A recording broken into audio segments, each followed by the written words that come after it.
Happy March, everyone. And now that means I can share with you all the 7 fragrances I am excited to wear for March 2024. Let's get on into it.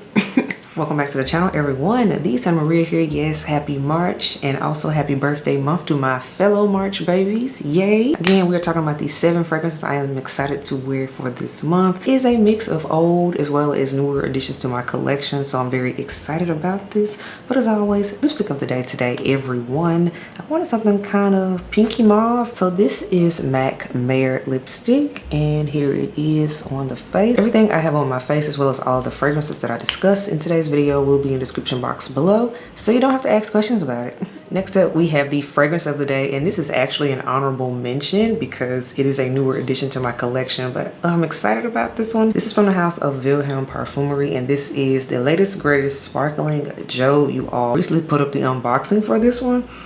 Yes, I love the fragrance because I love the inspiration about this fragrance. It's inspired by Josephine Baker, which she is amazing. Google her. She was that girl back in the day. But yes, Sparkling Joe, and this is an honorable mention as well for this list. So let's talk about it. It has top notes of champagne, bergamot, juniper. There's also heart notes of pear, ginger, and ambrette. Then there's base notes of musk, oakwood, and ambergris. This was kindly sent over to me from Twisted Lily, and yes, I do have a code with Twisted Lily. I'll display that as well as their information description box for you. But most importantly, this fragrance, this is a good time, y'all. This smells like the Roaring 20s to me in a bottle because the main notes I get are champagne and pear. And if you're into those type of notes, which is going to be bubbly and happy in my opinion, then this is the type of scent for you. And that's why I think it is deserving of being an honorable mention to this list. Honorable mention in the fact that, again, it's newer to my collection, as in I just unboxed it not too long ago.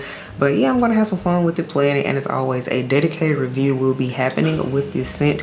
But again, if you like a good pear note and you like a good champagne note so far, that is what I'm getting, and I'm enjoying it. And that again is Vilhelm Parfumerie's Sparkling Joe, you all. And now let's get into the 7 fragrances I am excited to wear for March 2024. This one should not be a surprise because if you saw my top 5 fragrances of February 2024, then you knew this one was probably going to be coming back around for March. This is from the house of Memo Paris, and this is Granada. If you recall, Granada made my #1 spots, and yay, shout out to being a blind buy and being an amazing blind buy.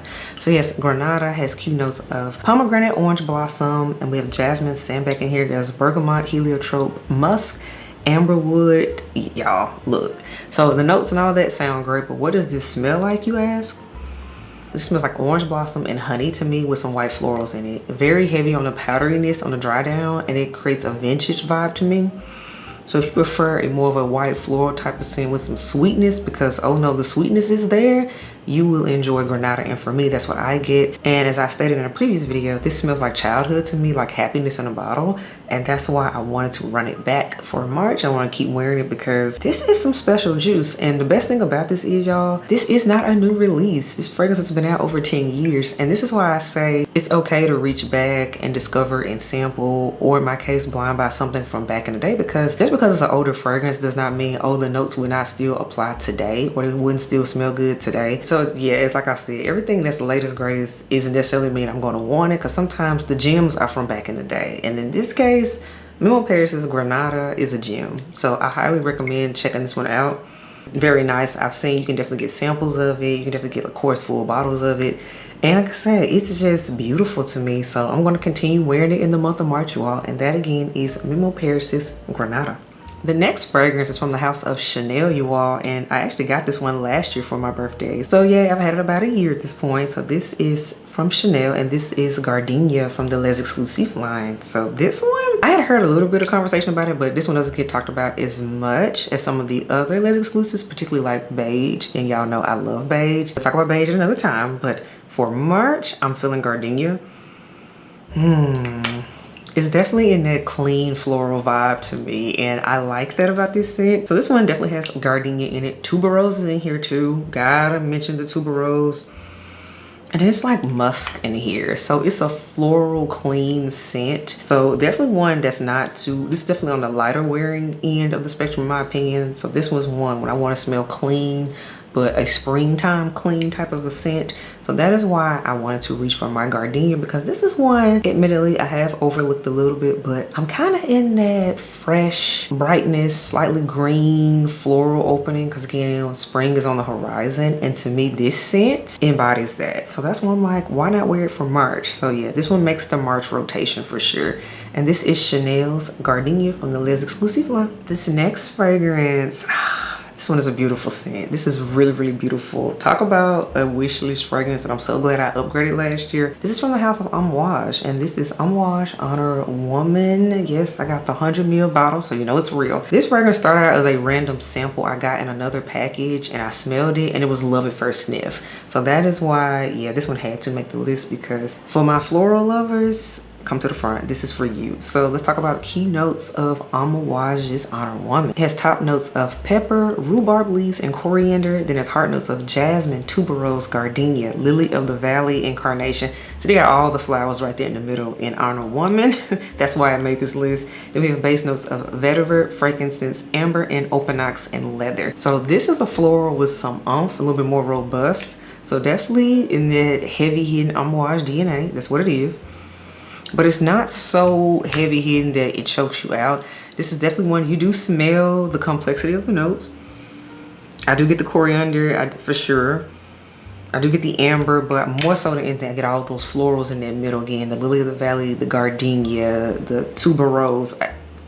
All of that is in the middle of this fragrance, and it makes for a beautiful, gorgeous good time. It just smells like a spring Sunday to me with a pretty flowing spring dress. And I just want to keep the vibe going. So that's what we're going to do for March, especially now it's starting to warm up. Like today, it's actually in the 70s when I'm filming this. So I'm kind of already itching to reach for an Amouage Honor Woman.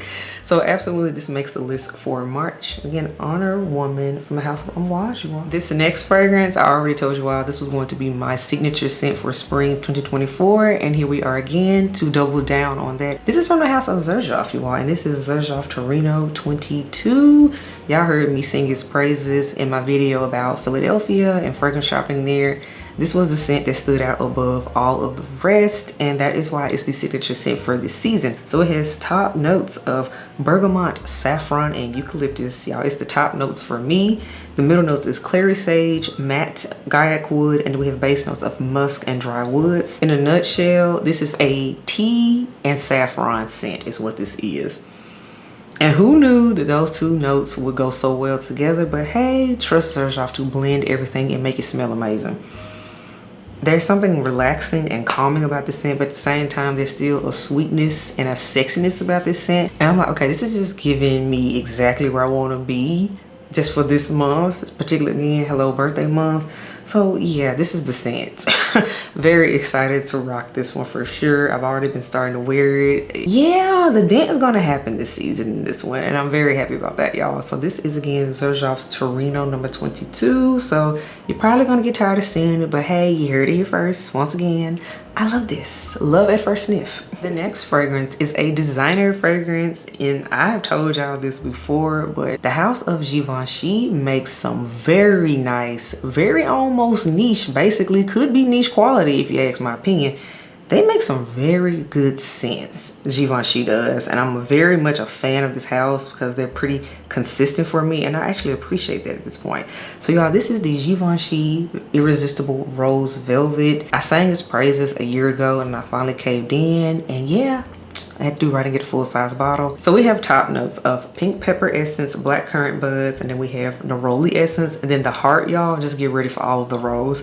There's rose essential in here, rose water, then there's rose ultimate and rose muscata, which I have no idea what that is, but basically any type of form or version of rose you can think of, they put it in the middle of this scent. Then the base notes they have are patchouli essence and patchouli heart. So in a nutshell, this is pink pepper, black currant, rose, and patchouli is what this is, and it works, y'all. This works. This is basically a modern take on rose water, in my opinion. Rose, patchouli, but make it slightly fruity, and it works because it doesn't smell outdated. It still smells modern at the same time. But for somebody that's been wearing fragrances that have rose in it for decades, I still think they would like this scent. But for me, I just think it smells pretty and fluffy. And again, it smells like a princess to me. It just smells like a Disney princess, and I want to smell like that. So that's why it makes the list, y'all. And again, that is Givenchy's Very Irresistible Rose Velvet, you all. And the last two fragrances are from the very same house. And if you know anything about me in this channel, there is one house in particular that I say is the king or queen of spring. In this case, it's queen, and that is Bond number 9. So let's get into it. So the fragrance that I think is exciting for this month, I've already started to wear it. And this is from a house, of course, Bond number 9. And this is Madison Square Park, better known as the pink and green bottle, which, yes, we love those colors together. If you know, you know. But alas, the notes are grape hyacinth. We also have huckleberry. We have prairie drop seagrass. We have red leaf rose and red hunter tulips and teak wood. Absolutely, I get hyacinth. And I get tulips in here for sure. It's a green floral scent, but it's still clean at the same time. I'm not sure how they do it. And this is one that actually hugs my skin for a long time. I've had this fragrance for over a year at this point, so that's why I can speak on it. Full dedicated review actually needs to happen on you sooner rather than later. Making a mental note of that. But let me know if y'all want to see the dedicated review for sure. But yes, Bond number 9 is a Madison Square Park. How the bottle looks is how it smells to me. It's spring, and it's definitely very good for this transitionary weather we're having, where it's warm in the daytime but cooler in the evening. That's sure where we are right now. For that season we're in, the almost spring, fake end of winter that we're in right now. So Bond number 9 is Madison Square Park. I'm excited. I'm already reaching for it. And yeah, I think it's going to be even better as we continue to go further into the month of March. And the last fragrance I want to talk about, this is easily one of the most slept on unsung heroes out of Bond number 9 to me, and I stand on it. I don't care that it's an older scent. I think it's still phenomenal. This is Hudson Yards. It's Bond number 9 Hudson Yards. It has notes of wet petals of lily of the valley. There's sparkling Frisian here, pink pepper, we have peony buds, we have oil, we have lychee, we got orange flower, we got iris in here, and we have musk. For me, it's the peony notes, it's the lily of the valley, it is the freesia in here, and it's the clean musk at the base. This fragrance smells, in my opinion, how it looks. This is a green, fresh spring take. So this is perfect for the beginning of spring, which of course, spring officially starts in March, a little bit later on in the month. But that is what this fragrance smells like. This smells like the literal beginning of spring to me. So that's why I had to pull it out for March 2024. And I'm excited to wear it. I've had it in my collection for a while, over a year at this point, and I'm still reaching for it. So that tells you something.